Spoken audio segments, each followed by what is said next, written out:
학생 캠프에 참가하고 있는 학생 여러분 안녕하십니까? 저는 피지에 살고 있는 심기원 선교사라고 합니다. 이렇게 여러분을 만나 뵙게 돼서 반갑습니다. 오늘 여러분과 함께 나눌 말씀은 창세기 27장 11절부터 13절입니다. 야곱이 그 모친 리브가에게 이르되 내 형 에서는 털 사람이요 나는 매끈매끈한 사람인즉 아버지께서 나를 만지실진대 내가 아버지께 속이는 자로 베일지라 복은 고사하고 저주를 받을까 하나이다. 어미가 그에게 이르되 내 아들아 너의 저주는 내게로 돌리리니 내 말만 쫓고 가서 가져오라. 2020년 코로나가 전 세계를 강타할 때 피지는 코로나 청정 지역이었습니다. 하지만 2021년 새해가 밝았고 3월부터 코로나 환자가 해외에서 유입이 되었습니다. 그래서 지금은 도시마다 또 마을마다 봉쇄가 되어 있습니다. 그래서 자유롭게 저희가 여행을 할 수 없습니다. 하지만 우리의 마음은 시간적, 공간적 제약을 받지 않기 때문에 오늘 저와 함께 마음으로 피지 여행을 떠나보도록 하겠습니다. 자, 피지를 여행하기 전에 먼저 피지 국기를 살펴보도록 하겠습니다. 여러분이 피지 국기를 보시면 어느 나라 국기와 비슷하다는 생각 드십니까? 네, 맞습니다. 영국 국기와 굉장히 비슷합니다. 피지는 1874년도에 영국 식민지였습니다. 그리고 1970년도에 피지는 영국으로부터 독립을 하게 됩니다. 하지만 피지가 영국 국기를 고수하고 있는 이유는 그만큼 피지는 영국을 좋아합니다. 그리고 영국 왕실의 일원입니다. 그래서 현재까지 피지는 영국을 어머니의 나라로 섬기고 있습니다. 그리고 주위에 국기 바탕색을 보시면 하늘색입니다. 왜냐하면 피지는 섬나라입니다.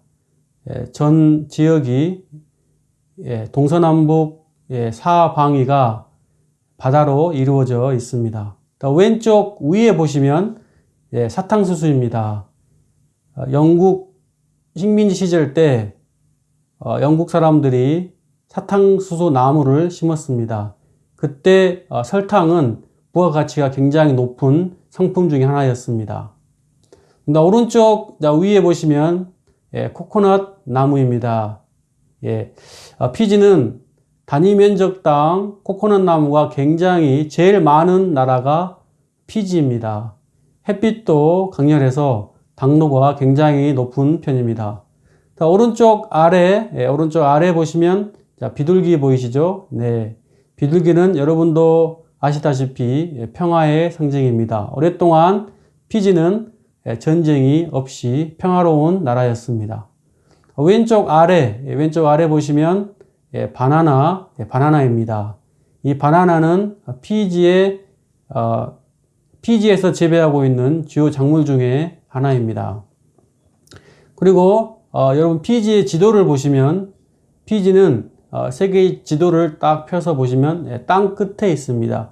지리학적으로 땅 끝에 위치해 있고 시간 분계선과 가장 제일 가까운 나라가 피지입니다. 그래서 피지를 다른 말로 아침을 여는 나라라고도 불리웁니다. 근데 여러분 피지 지도를 딱 펴서 보시면 조금 좀 너무 작다는 생각 안 드십니까? 왼쪽에 보시면 큰 섬 호주가 보입니다. 그리고 호주 위쪽에 파푸아누기니, 호주 밑에 오른쪽에 뉴질랜드. 피지는 어디에 있을까요? 네, 피지는 호주에서 오른쪽으로 비행기를 타고 4시간을 가면 피지에 다다를 수 있습니다. 피지는 굉장히 작은 나라입니다. 한국의 경상도의 크기만한 조그마한 섬나라이고 주위에 300여 개의 작은 섬들이 이 메인 섬을 둘러싸고 있습니다. 지도를 보시면 굉장히 피지가 위태위태 보이지 않습니까? 제가 2013년도에 처음으로 피지를 오게 되었는데 그때 제 마음에 새로운 세계에 대한 두려움, 제가 한국에 있었을 때에는 피지라는 나라를 들어본 적이 없었습니다. 그래서 새로운 세계에 대한 새로운 나라를 가야 한다는 두려움도 있었고, 또 너무 작기 때문에 또 해일이나 또 쓰나미, 또 허리케인 같은 자연재해가 피지에 온다면 자연재해에 휩쓸려서 죽지 않을까 하는 두려움, 또 부담스러운 마음들이 제 마음에 있었습니다. 그때 목사님께서 상담을 해주시면서 마태복음 2장 10절, 2장 11절 보시면 그들이 별을 보고 매우 크게 기뻐하더라. 집에 들어가 아기와 그의 어머니 마리아가 함께 있는 것을 보고 엎드려 아기께 경배하고 보배의 합을 열어 황금과 유황과 몰약을 애물로 드리니라. 심형제가 피지를 가는 이유는 심형제의 가족을 위해서가 아니고 복음이 없는 피지에 복음을 전하기 위해서 가는 거야. 복음이 전해지는 그곳에 하나님이 필요한 모든 것을 하나님이 주실 거야. 예수님이 태어난 그곳에 동방박사가 가져온 애물 중에 금이 있었어. 그 금은 예수님이 필요한 모든 것들을 사고도 남을 만한 물질이었어. 이 교제를 목사님께서 해주시면서 제 마음에 있던 그 두려움, 피지에 대한 부담스러운 마음들이 완전히 사라졌습니다. 피지에서 복음이 전해지는 그곳에 하나님이 우리에게 필요한 모든 것들을 주시겠다는 소망이 제 마음에 가득 찼습니다. 학생 여러분들도 복음을 전하면 하나님 모든 것을 도우실 것입니다. 그리고 또 피지 여행 중에 빼놓을 수 없는 게 자연 환경입니다. 깨끗한 자연 환경을 가지고 있습니다. 2016년도에 처음으로 박 목사님께서 피지에 오셨습니다. 그때 비치콤보라는 섬이 있는데요. 그때 목사님과 함께 비치콤보를 간 적이 있었습니다. 목사님께서 피지 바다에서 수영을 하시면서 내가 전 세계 나라를 가봤지만 이렇게 깨끗한 바다는 처음이다. 이렇게 말씀하셨습니다. 정말 깨끗한 바다를 가지고 있는 나라가 피지입니다. 피지에 오시면 몸과 마음이 힐링이 되실 것입니다. 그리고 피지는 오랫동안 영국의 식민지였습니다. 영국 식민지 동안 피지는 사탕수수를 재배했는데요. 피지 사람들이 약간 민족성에 게으른 면이 있습니다. 그래서 영국 사람들이 피지 사람들에게 일을 시키고 또 노동을 이렇게 강요했을 때 영국 사람들의 말을 듣지 않고 도망가고 또 게으름을 피우고, 그래서 피지 사람들을 이용해서 사탕수수를 재배하는 것이 불가능했습니다. 그래서 그때 인도도 영국 식민지였는데요. 인도 사람들이 피지에 유입이 됩니다. 100년 이후에 피지가 독립이 되었는데 그때 인도 사람들이 본국인 인도로 돌아가지 않고 이 피지에 남아서 정착하게 됩니다. 그래서 많은 인도 사람들이 피지에 살고 있는데 30만 명의 인도 사람들이 피지에 살고 있습니다.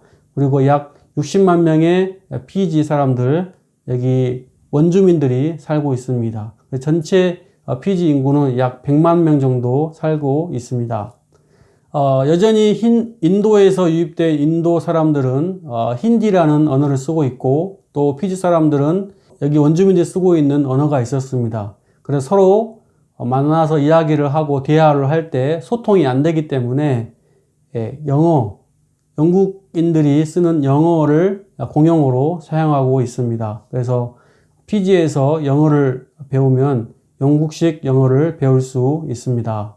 물론 인도 문화와 또 피지 문화가 서로 다르지만 서로 융합을 해서 잘 함께 어울려서 살고 있는 나라입니다.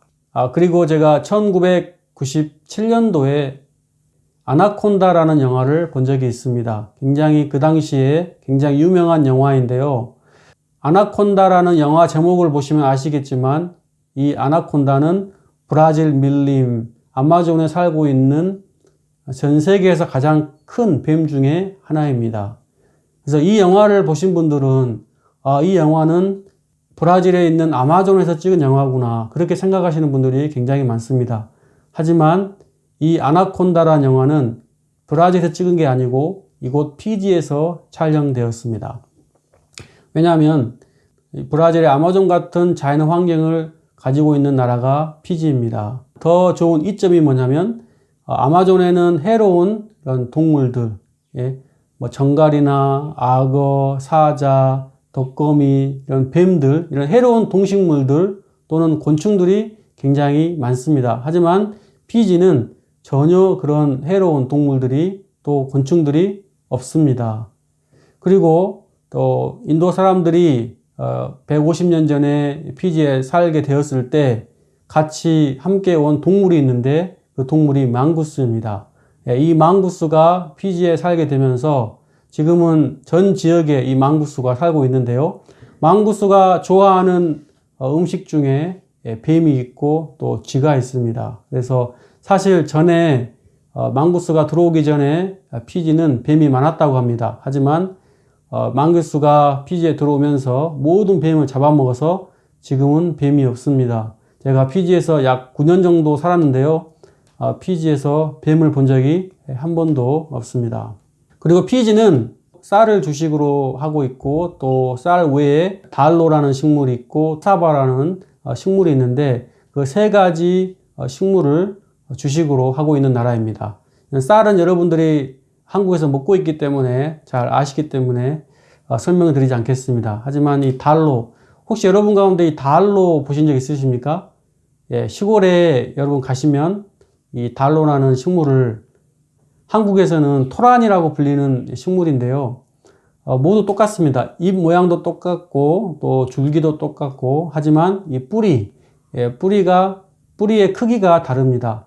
한국의 토란은 뿌리가 작지만 여기 피지의 달로는 뿌리가 굉장히 큽니다. 그래서 이 뿌리를 채취를 해서 겉에 이 표면을 깎고 끓인 물에 넣어서 삶아서 먹는 식물입니다. 채소입니다. 그리고 카사바. 이 카사바는 제가 아프리카에서 또 자메이카라는 나라에서 본 적이 있는데 이 카사바는 굉장히 재배하기에 쉬운 작물입니다. 한 30cm에서 약 40cm 정도의 줄기를 잘라서 땅에 심으면 한 10개월 이후에 수확을 할 수 있습니다. 이 카사바도 물론 이 뿌리를 먹습니다. 이 뿌리를 껍질을 벗겨서 끓은 물에 삶아서 먹습니다. 제가 먹어보니까 약간 밥맛이 납니다. 그리고 피지 사람들은 몸이 굉장히 크고 또 만나서 이야기를 하다 보면 무서울 것 같지만 전혀 그렇지 않습니다. 굉장히 온순하고 또 마음이 착하고 굉장히 친절하고 또 상냥합니다. 그리고 또 정이 많습니다. 그래서 여러분들이 피지에 여행할 기회가 있으시다면 이분들과 금방 친구가 될 수 있을 것입니다. 그리고 피지는 1차 산업인 농업 또 바다가 많기 때문에 어업에 종사하는 사람이 굉장히 많고요. 하지만 피지에는 공장이 거의 없습니다. 그래서 일자리가 많이 부족한 상황입니다. 그래서 학생들이 이제 학교에서 공부를 하지만 별로 소망이 없습니다. 왜냐하면 학생들이 여러분 나이에 공부를 많이 해야 되는데 공부를 해야 할 필요성을 전혀 느끼지 못합니다. 그래서 공부를 잘 못합니다. 왜냐하면 공부를 잘 해도 공부를 못해도 농사를 짓습니다. 또 바다에 나가서 물고기를 잡습니다. 그래서 공부를 잘하나 못하나 별로 의미가 없습니다. 그래서 중간에 여러분 나이에 학업을 포기하는 학생들이 굉장히 많습니다. 그래서 집에서 많은 시간들을 이렇게 보내다 보니까 마약의 유혹을 받아서 마약에 중독되는 학생들도 참 많고 또 마음이 충분히 성장하기 전에 임신을 해서 아이를 키우는 어머니들도 많습니다. 그래서 여러분 나이의 학생들 가운데 어머니가 없이 자라는 학생들도 많고 또 아버지가 없이 자라는 학생들도 참 많이 있습니다. 그리고 피지는 오랫동안 토속신앙을 믿었고요. 또 여러 많은 신을 섬긴 나라입니다. 하지만 150년 전에 영국 식민지화 되면서 그때 영국 감리교에서 피지에 선교사를 파송합니다. 그 선교사님 이름이 토마스 베이커라는 선교사입니다. 이 선교사님이 처음에 1865년도에 처음 오시게 되었는데 그때는 피지에도 복음이 있었다고 합니다.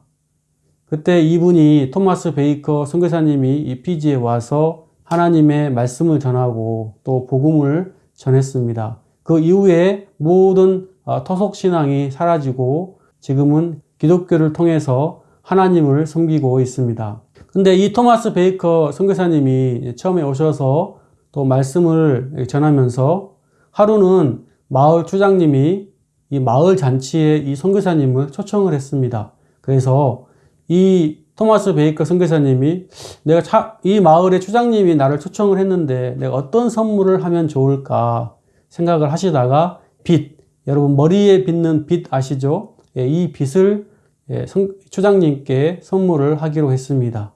그래서 그 잔치에 참가해서 주장님께 이 선교사님이 빛을 전달을 했는데 이 주장님이 물어보시는 거예요. 선교사님, 이 물건은 어디에 사용하는 건가요? 그래서 이 선교사님이 주장님, 제가 어떻게 사용하는지 한번 시범을 보여드리겠습니다. 그래서 이 선교사님이 그 주장님의 곁으로 가서 이 빗으로 엉클어진 머리를 이렇게 빗어준 거예요. 이렇게 엉클어진 머리를 이렇게 가지런히 빗는 도구입니다. 이렇게 설명을 드렸는데 이 주장님의 그 안색이 변하면서 굉장히 불쾌하는 겁니다. 여러분 왜 그런지 아세요? 피지에서 옛날에 이 주장님의 머리를 이렇게 만지거나 이거는 굉장히 위험한 행동이었습니다. 그때 이제 수장님께서 굉장히 불쾌하게 생각을 하셔서 사람을 보내서 이 선교사님의 팔을 묶고 또 다리를 묶어서 이 큰 끓은 물에다가 이 선교사님을 집어넣었어요. 그래서 팔팔 끓여서 이 선교사님을 포크로 찍어서 먹었습니다. 자, 이걸 영어로 카니발리즘이라고 하지요. 식인 문화입니다. 그때 피지는 식인 문화가 있었습니다. 이 식인 문화가 지금은 사라지고 없지만 너무 잘못된 전통이고 문화인데 옛날에 살던 피지 사람들은 이게 옳다고 생각하고 또 그 문화에 순응하고 살아왔습니다. 태국에서 코끼리를 길들일 때 사람들이 정글에 가서 엄마와 떨어진 아기 코끼리를 잡아온다고 합니다. 근데 그 잡아온 코끼리의 발을 밧줄로 꽁꽁 묶고 그 밧줄을 나무에 오랫동안 묶어 놓습니다. 그러면 이 코끼리는 야생 본능이 있기 때문에 벗어나려고 애를 쓰겠지요? 벗어나려고 시도를 하지만 벗어날 수 있을까요? 벗어날 수가 없는 겁니다. 왜냐하면 밧줄이 너무너무 강하기 때문이에요.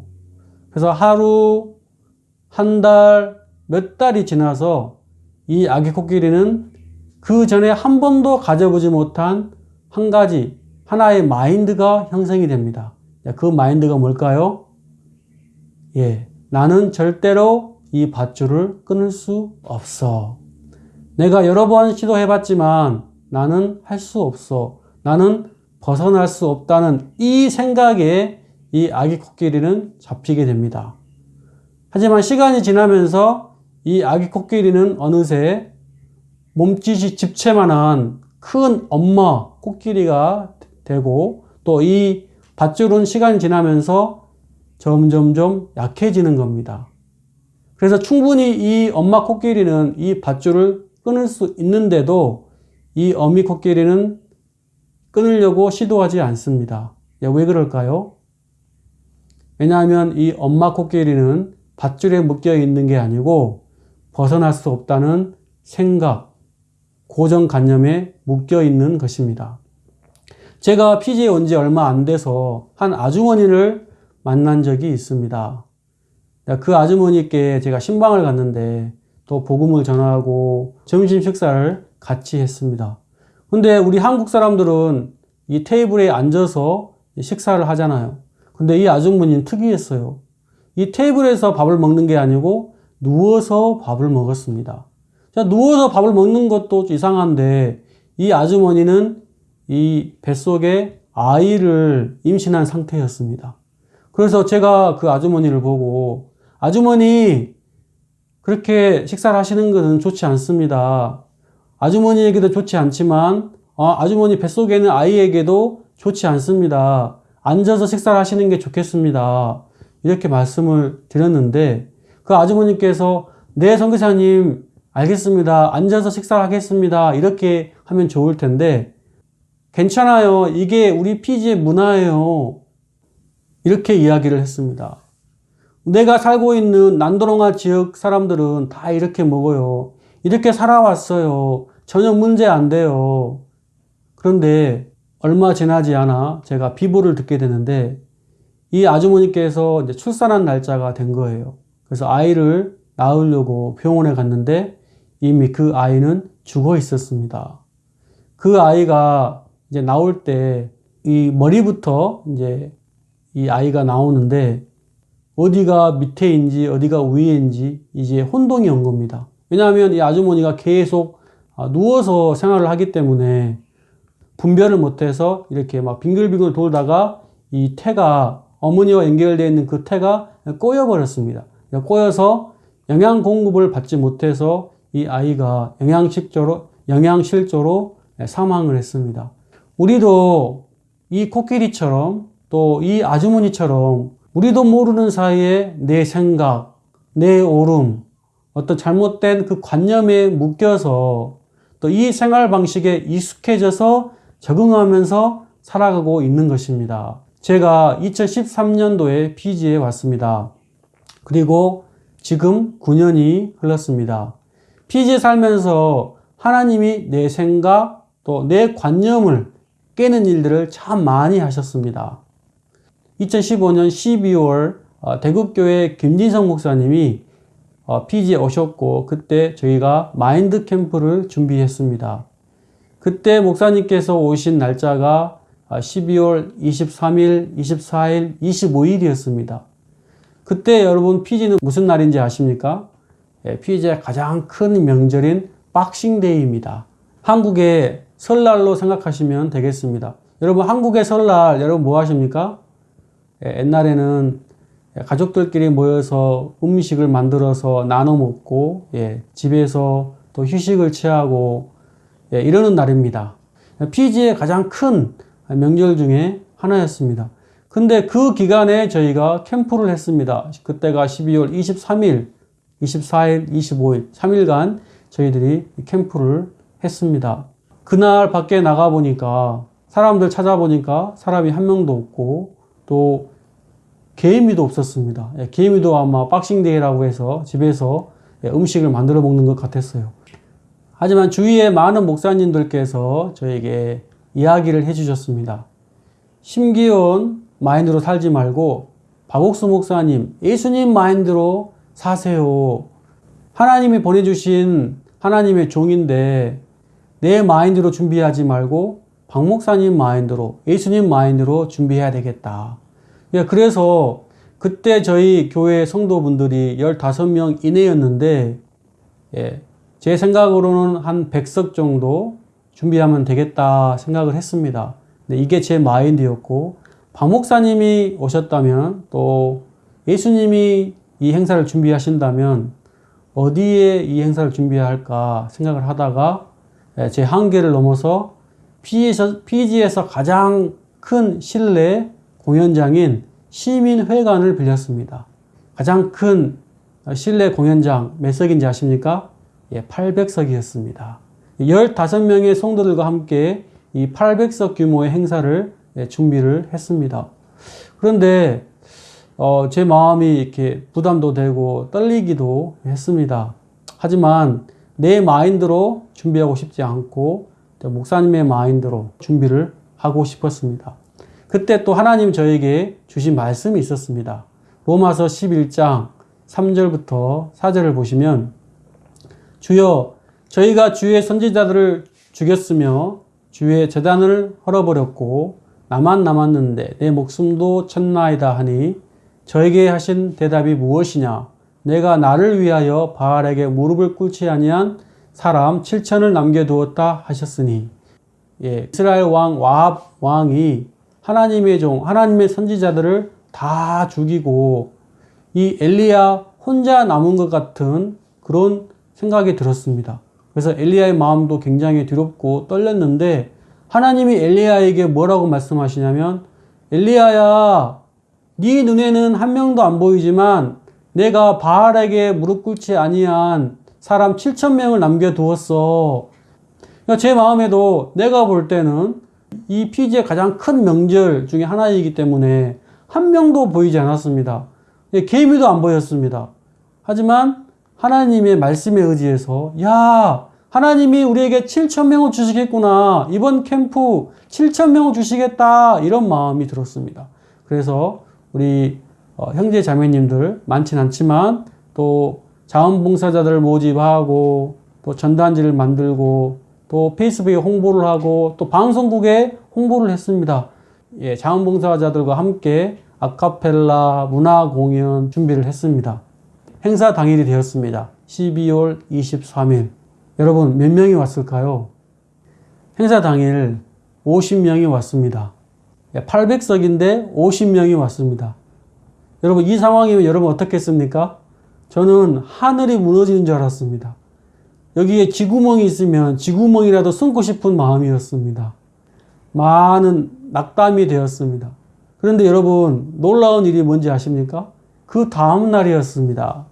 그 다음 날 기사거리를 찾던 방송국 기자들이 우리 광고를 보고 찾아왔습니다. 다른 단체는 이 시기에 이 박싱데이에 행사를 전혀 개최하지 않습니다. 근데 우리 IYF 우리 청소년 단체에서는 이 큰 행사를 피지 사람들을 위해서 개최한 거예요. 그래서 기사를 찾던 이 기자분들 또 방송국 관계자들이 우리 행사에 다 몰렸습니다. 그래서 피지에서 유명한 신문, 피지선, 또 피지타임즈, 각 지역 신문, 또 피지에 2개의 방송사가 있는데 피지1TV, 또 FBC 방송국, 피지1TV나 FBC 방송국에서는 우리 캠프를 생방송으로 방영해 주었습니다. 하나님이 주신 그 말씀대로 일하시는 것을 보았습니다. 방송국 메디아를 통해서 7,000명이 아니라 7만 명, 더 많은 사람들이 우리 IIF를 알게 됐습니다. 이 행사로 피지 전역의 IIF가 알려져서 2016년 피지에서 첫 월드캠프를 박옥수 목사님을 모시고 개최할 수 있었습니다. 그때 2016년을 시작으로 2018년 제2회 피지 월드캠프, 또 2019년 제3회 피지 월드캠프를 박옥수 목사님과 함께 준비했습니다. 그때는 감리교 청소년들과 함께해서 약 3,500명의 진짜 많은 학생들이 우리 캠프에 참가해서 복음을 듣고 또 우리 프로그램에 참가해서 변화를 받았습니다. 2015년 행사를 통해서 이제 우리를 모르는 사람이 이제 한 명도 없을 정도로 우리 IIF가 알려지게 되었습니다. 근데 그 중에 피지에 살고 있는 13명의 한인 선교사님들이 기쁜 소식 선교회가 감리교와 일한다는 소식을 듣게 된 겁니다. 그래서 이 피지에 살고 있는 한국 선교사 13명이 감리교 총재 또 사무총장을 접견합니다. 그래서 우리 IIF에 대한 우리 기쁜 소식 선교에 대한 허위 사실을 유포하고 또 우리 선교회를 비방하기 시작합니다. 그래서 이 감리교 총재님이 우리의 이야기를 들으면 좋은데 그렇지 않았습니다. 그래서 이 감리교 총재 또 감리교 본부에서 우리 IIF 또 기쁜 소식 선교회를 피지에서 2단으로 규정을 했고 또 유명한 일간지 피지선에 기사를 실었습니다. 그리고 모든 피지 감리교 소속 목회자와 신도들에게 더 이상 기쁜 소식 선교회와 IIF와 교류하지 마십시오 라는 공고를 띄웠습니다. 그 당시에 저희가 이제 2016년 6월 첫 번째 제1회 피지 월드 캠프를 준비하는 기간이었습니다. 또 이 월드 캠프 프로그램 중에 물론 청소년 프로그램도 있지만 저희들이 목회자 포럼을 준비를 했습니다. 근데 이 피지 감리교에서 저희에게 그렇게 비방을 하니까 제 마음에 큰 낙담이 됐습니다. 왜냐하면 피지 감리교는 여기 피지에서 가장 큰 교단입니다. 피지 감리교가 가장 큰 교단이고 나머지 여러 교단이 있지만 그런 교단들은 작은 교단들입니다. 그래서 많은 거의 대부분의 피지 사람들이 감리교 소속 교인이라고 보시면 됩니다. 근데 그 큰 메인 종교인 그 감리교에서 저희를 이제 비방하고 또 이단이라고 규정을 했기 때문에 제 마음에 가장 크게 낙담이 되었습니다. 여기서 끝나는 건 아닌가. 여기서 더 우리가 선교를 하고 또 복음을 전할 수 있을까. 그런 의구심도 좀 이렇게 많이 일어났습니다. 그때 이제 이 6월 피지 월드 캠프를 준비하면서 박 목사님과 이렇게 상담하는 시간이 있었는데 그때 제가 피지에서 일어나고 있는 이 상황들을 자세하게 설명을 드렸습니다. 그러니까 목사님께서 이 목회자 포럼 기간에 감리교 목회자들을 많이 초청하세요. 이렇게 말씀하셨습니다. 제가 볼 때는 감리교 목회자가 누가 오겠나 아무도 오지 않을 것 같아 보였습니다. 왜냐하면 본부에서 우리를 비방하고 또 본부에서 공문을 보내서 모든 감리교 소속 목회자 또 신도들을 또 우리 IIF와 교제하지 못하게 했기 때문에 누가 우리가 광고를 하고 이게 전도를 한다면 누가 오겠나 이런 마음이 들었습니다. 하지만 목사님께서 감리교 목회자들을 많이 초청하세요. 이렇게 말씀하셨습니다. 그 목사님 말씀을 듣고 또 말씀을 보니까 열왕기하 7장 4절 말씀이 제 마음에 떠올랐습니다. 우리가 성에 들어가자고 할지라도 성중은 주리니 우리가 거기서 죽을 것이요 여기 앉아 있어도 죽을지라 그런즉 우리가 가서 아람 군대에게 항복하자 저희가 우리를 살려두면 살려니와 우리를 죽이면 죽을 따름이라 하고 이 4명의 문둥병자는 오랫동안 사마리아 성을 주목하고 있었습니다. 그런데 사마리아 성에 더 이상 기대할 수가 없었습니다. 왜냐하면 기근이 와서 사람을 자기 아이를 삶아 먹는 상황이었기 때문에 더 이상 이 사마리아 성에는 소망이 없구나. 그래서 하나님의 말씀이 그들의 마음에 들어왔고 그 말씀에 이끌려서 아람진으로 가게 됩니다. 그때 하나님이 그들의 발걸음을 인도하셔서 정말 놀라운 하나님의 역사하게 됩니다. 그래서 이 4명의 문둥병자를 통해서 굶주리고 있는 그 사마리아 성 사람들을 살리게 됩니다. 그래 내가 볼 때 안 될 것처럼 보이지만 일단 가자. 일단 말씀에 의지해서 감리교 목회자들 만나자. 이 마음이 이끌려서 감리교 목회자들을 한 사람, 두 사람 만나기 시작했습니다. 놀랍게도 2016년 피지 월드캠프 개막하는 날 감리교 소속 목회자분들 또 신도분들이 많이 참석했습니다. 그 두 번째 날 박옥수 목사님께서 목회자 포럼 때 복음을 전하셨는데 그 중에 52명이 감리교에서 온 목회자였습니다. 너무 감격스러웠습니다. 제가 볼 때는 한 명도 오지 않을 것처럼 보였는데 말씀에 의지해서 한 걸음 한 걸음 나갔을 때 하나님이 예배해 놓으신 그 사람들을 만날 수 있었습니다. 그래서 감리교 목회자들이 50명 참석을 했는데 그 목사님들이 박욱수 목사님 말씀을 들으면서 또 복음을 들으면서 깜짝 놀랐습니다. 아니 우리가 피지 감리교 본부에서 또 한국 선교사들 통해서 들었던 기쁜 소식 선교회와 내가 지금 기쁜 소식 선교회 설립자를 통해서 듣고 있는 이 복음 너무 틀리다. 이 복음이 우리는 필요하다. 이 복음은 감리교 창시자 존 웨슬레가 전했던 복음하고 똑같다.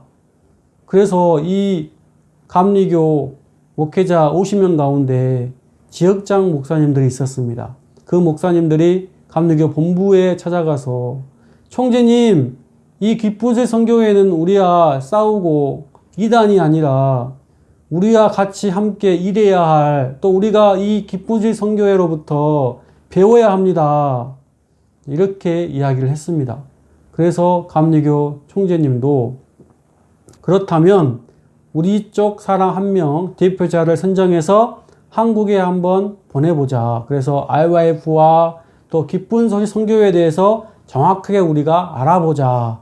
그렇게 해서 한 명이 2016년 7월 한국 월드 캠프 기간에 진행된 CLF에 참가하게 됩니다.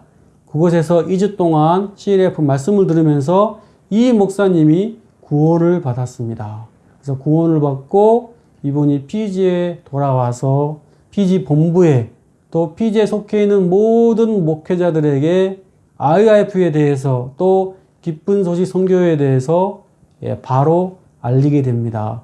그래서 2017년도에 저희가 이제 피지 감리교와 MOU를 체결합니다. 전에는 저희가 피지 감리교와 이게 적 관계였는데, 원수 관계였는데, 이제 피지 감리교와 친구가 되었습니다. 정말 있을 수 없는 일이었습니다. 그 이후에 피지에서 2018년도에 제 2차 월드 캠프를 피지에서 개최했습니다. 저희가 감리교와 IYF와 공동 주최로 이 행사를 개최했는데, 감리교에 소속된 많은 청소년들이 저희 캠프에 참석을 했고, 또 그 기간에 저희가 감리교 CLF를 개최했습니다. 그때 박욱수 목사님께서 피지 감리교 본부에서 힘있게 복음을 전하셨습니다. 그때 모든 감리교 목회자들이 참석을 했고, 목사님께서 이 감리교 목회자들에게 힘있게 복음을 전하셨습니다. 감리교 본부에서 외부 강사를 초청해서 이 말씀을 듣는 것은 피지 감리교 역사상 처음이라고 했습니다. 너무 감격스럽고 감사한 시간이었습니다. 그 이후에 저희가 계속해서 피지 감리교와 MOU를 맺고, 또 이 본부뿐만 아니라 전국에 있는 피지 감리교 약 1,500개가 있다고 하는데, 그 중에 몇몇 감리교회를 저희가 방문을 해서 이렇게 복음을 전하고 또 CLF를 개최하고 있습니다. 특히 2021년 이정도 목사님께서 코로나 퍼지기 전에 오셨는데, 그때 이쪽 서쪽에서 2달 동안 저희들이 행사를 진행했습니다. 그래서 곳곳 구석구석의 감리교 교회마다 방문을 해서 지역장 교회 또 구역장 교회를 저희가 방문을 했고, 거기에 소속된 목회자들에게 힘있게 복음을 전했습니다. 그리고 저희 교회에 파파야 나무가 있습니다. 한국에서는 파파야 열매 먹기 힘들지만 이 피지에서는 가장 흔한 과일 중에 하나가 파파야입니다. 이 파파야 나무를 저희 교회 뜰 앞에 심었는데, 하루는 제 아들과 또 여기 몇몇 형제 자매들과 배구를 했는데, 배구를 하다가 이 공이 이 파파야 자라고 있는 이 파파야 정수리를 쳤습니다. 그래서 이 정수리 부분이 끊어졌습니다. 끊어지는 걸 보면서, 야, 이제 이 파파야 나무 소망이 없다. 이제 죽었다. 더 이상 열매를 맺을 수 없겠구나. 이 생각을 했습니다. 그런데 얼마 지나지 않아서 이 끊어진 부분, 그 반대편에서 이 파파야의 그 싹이 나오기 시작하더니, 또 이 싹이 커지고 또 줄기가 나오고, 또 그 줄기를 따라서 더 큰 잎이 생기고 더 커져서 또 이 파파야가 꽃을 피우고 또 열매를 맺는 거 보았습니다. 근데 그 열매가 기존의 열매보다 더 크고 더 맛있는 거였습니다. 내가 볼 때는 끝났는데, 더 이상 소망이 없는데, 다른 방향으로 더 크게, 더 건강하게, 더 맛있게 파파 열매가 열리는 것을 보았습니다. 감리교에서 저희를 비방하는 걸 보면서, 이제 끝났다. 더 이상 피지에서 일할 수 없겠다. 이 마음이었는데, 만약에 그때 제 생각을 따라가서 제 한계 안에서 일을 했다면 이렇게 큰 하나님 역사를 볼 수 없었습니다. 하지만 그 목사님을 통해서 들려진 그 하나님의 음성을 들었을 때, 하나님이 한계를 뛰어넘게 만드셨고, 그 한계를 뛰어넘어서 일을 했을 때 힘있게 일하시는 것들을 보았습니다. 여러분, 동물은 팔, 다리가 끊어지면 더 이상 자라지가 않습니다. 하지만 하나님이 만드신 식물은 달랐습니다. 끊어진 부분, 물론 끊어진 부분은 소망이 없었지만 그 끊어진 부분 옆으로 다시 생명이 태어나는 것을 보았습니다. 피지 감리교가 우리를 이단으로 규정하고 또 교류를 끊었을 때, 이제는 피지에서 복음 전하는 게 쉽지 않겠다. 여기서 이렇게 끝나는구나. 이런 마음을 가지고 있었을 때, 목사님을 통해 들려진 하나님의 마음은 전혀 그렇지 않았습니다. 하나님이 이런 일을 하셨다면 하나님이 새로운 방향으로 더 크게, 더 힘있게 일하시기 위한 하나님의 계획이었습니다. 빌립보서 4장 13절에 보시면 내가 능력 주시는 자 안에서 내가 모든 것을 할 수 있느니라. 내 안에서는 능력이 없었습니다. 하지만 예수님 안에는 우리가 모든 것을 할 수 있는 능력을 가진 자인 것입니다. 우리가 한계를 만날 때 그 한계에 무너지고 절망해야 되는 것이 아니고 그 한계를 뛰어넘게 하신 그 예수님을 의지할 때 우리가 큰 하나님의 역사를 경험할 수 있다는 것입니다. 제가 오늘 본문 창세기 27장 11절부터 13절까지 제가 읽었습니다. 야곱이 살아오면서 습득한 관념이 있었습니다. 내가 이렇게 하면 나는 축복이 아니고 난 저주야. 이 관념은 야곱이 어렸을 때부터 가져온 이 관념이었습니다. 하지만 어머니로부터 들려진 하나님의 마음은 저주가 아니고 축복이었습니다. 야곱은 자기 음성을 크게 듣는 그런 사람이었습니다. 하지만 자기가 가진 생각, 관념, 이런 것들이 잘못된 것을 깨닫고 어머니의 음성을 받아들였습니다. 그때부터 하나님이 이 야곱을 통해서 놀랍게 이 야곱을 이끌어가는 것을 보았습니다. 학생 여러분, 야곱처럼 내 생각, 내 오름, 내가 가진 이 관념에서 벗어나서 하나님의 말씀을 받아들인다면 우리의 한계 넘어 하나님이 일하신 그 세계를 경험할 수 있는 것입니다. 그래서 나를 주목하지 마시고 예수님을 주목하시기 바랍니다. 끝으로 요한복음 1장 29절에 보시면 이튿날 요한이 예수께서 자기에게 나아오심을 보고 가로되 보라 세상 죄를 지고 가는 하나님의 어린 양이로다. 보라, 누구를 보라고 하시는 겁니까? 예수님을 보라고 하시는 겁니다. 나를 주목했을 때는 죄가 있는 것처럼 보입니다. 하지만 보라, 예수님을 보았을 때는 예수님이 세상 죄를 짊어지고 가신 하나님의 어린 양으로 오셨기 때문에 예수님을 보았을 때는 내 죄가 다 사해졌다는 것을 발견하게 되실 것입니다.